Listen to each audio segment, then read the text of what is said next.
Y entramos a una de las temporadas que más nos gustan, las vacaciones. Y muchos estarán pensando en viajar a diferentes destinos. Pues les tengo una súper noticia. Ya no es necesario dejar su teléfono celular a un lado cuando estamos fuera de Aruba, ya que Digicel nos presenta su campaña Roaming como si estuvieras en casa, para que sigamos conectados con nuestras familias y también con Aruba. Así que con este Roaming de Digicel, utilizar su telefonía móvil fuera de la isla ya es posible y a un precio como si estuvieran acá en Aruba.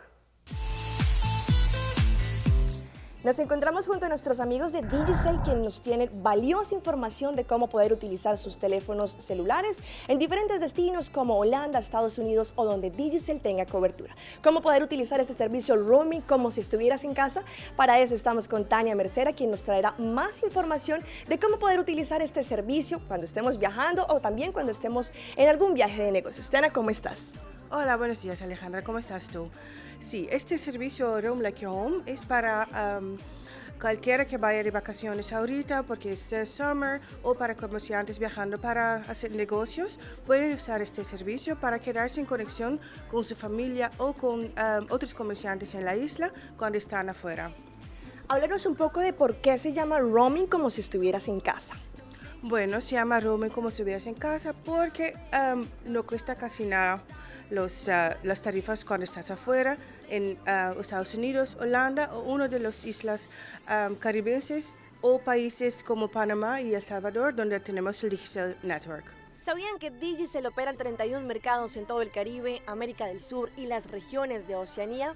Pues sí, con más de 13 millones de usuarios en todo el mundo, Digicel es el proveedor número 1. Pero también si la idea es viajar a destinos como Estados Unidos y Holanda, utilizar su servicio Digicel ahora es posible con su Roaming Like Your Home. Para los clientes prepago, el plan cuesta 10 florines para 10 días.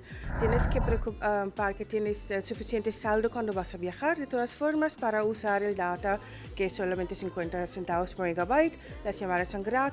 Igualmente para postpagos, las llamadas son gratis. Tienen una validación de 30 días y cuesta 25 florines para activar el Roam Like Your Home. Hablemos un poco de si yo quiero viajar, si soy usuaria Digicel, ¿qué debo hacer para poder activar este servicio roaming, para poder gozar de lo que es tanto data, teléfono celular y todo esto si estoy viajando en el exterior? Muchas personas de pronto no tienen la información verídica, entonces ellos ¿qué deben hacer? ¿Deben activar el plan desde acá o qué deben hacer para poder gozar de esta campaña roaming como si estuvieras en casa? Bueno, es muy simple. Lo que tienen que hacer es, lo que yo recomiendo antes de viajar, siempre chequear con una tienda Digicel o llamando 145 si tienen su roaming activado. Tienen el roaming activado, pueden activar el Roam Like Your Home vía su celular con estrella 153 hash cuando están en Aruba o cuando ya llegaron a su destinación. Hay una excepción. Cuando tienes su postpago y vas a uno de los networks de Digicel en Caribe o unas islas, no tienes que activar el plan porque los precios para postpago en el Digicel Network ya están muy abajo. Ok, bueno, ustedes usuarios ya lo saben, si quieren poder gozar de este roaming, tanto en Estados Unidos, en Holanda o en los países donde Digicel tengan cobertura, ya no es excusa no utilizar sus teléfonos. Y también tienen que estar muy pendientes porque próximamente serán destinos como Colombia y Venezuela. Así que más adelante tendremos más información de cómo utilizar este roaming con Digicel como si estuvieras en casa. Pulso Latino con Alejandra Forero, de lunes a viernes, desde las 6:45 de la tarde, aquí en ATV, Canal 15.